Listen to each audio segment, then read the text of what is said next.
అందరికీ నమస్కారం. మనం చిన్నప్పటి తరం లేదా మన తరం చాలా గొప్పది అని చెప్పుకోవటానికి ఉదాహరణ ఏంటంటే మనకి రేడియో ఉండేది. ఆ రేడియోలో వచ్చేటువంటి అనేకానేక విషయాలను వింటూనే మన పనులన్నీ మనం చేసుకునేవాళ్ళం. టీవీ వచ్చిన తర్వాత టీవీ ముందు కూర్చోవటం జరిగింది, ఈ పనులన్నీ ఆగిపోయాయి. మన బ్రెయిన్ కూడా ఒక రకంగా ఆలోచించడం మానేసింది. సరే, రేడియోలో అప్పుడు సంస్కృత పాఠం వచ్చేటప్పుడు మనం అది అర్థం కాకపోయినా వినేవాళ్ళం. దానికి ముందు ఒక శ్లోకం వచ్చేది.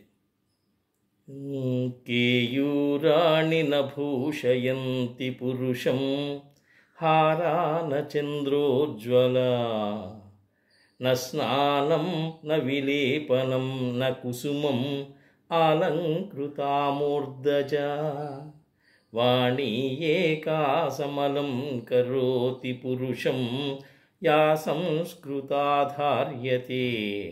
క్షీయంతేఖిలభూషణాని సతతం వాగ్భూషణం భూషణం. శ్లోకం వరకు మన అందరికీ కూడా ఆల్మోస్ట్ కంటతో వచ్చు. దాని భావం అప్పట్లో సంస్కృతం కాబట్టి మనకి అర్థం కాకపోయే పరిస్థితులు ఉన్న ఆ భావాన్ని చూస్తే చాలా గొప్పగా అనిపిస్తుంది. పురుషుడికి భుజకీర్తులు, సూర్య చంద్ర హారాలు మొదలైనటువంటి ఇలాంటి గొలుసులు ఇలాంటివన్నీ కూడా సొమ్ములు కానీ, అలాగే స్నానం చేసినప్పుడు మనం చందనాలు, సెంట్లు ఇవన్నీ పూసుకుంటూ ఉంటాం. అలాగే పూలు ముడుచుకుంటూ ఉంటాం. కురులు జుట్టుని విపరీతంగా దువ్వుకుంటూ ఉంటాం రకరకాలుగా. వీటిలో ఏది కూడా పూర్తి అలంకారాన్ని మనకివ్వదు. మరి ఏంటయ్యా అలంకారాన్ని ఇచ్చేది మనిషికి అంటే శాస్త్ర సంస్కారము గల వాక్కు, మాట, అదొక్కటే అలంకారాన్ని కలగజేస్తుంది అంటారు. మిగతా భూషణాలన్నీ కూడా ఎన్నున్నా అవన్నీ వ్యర్థాలే.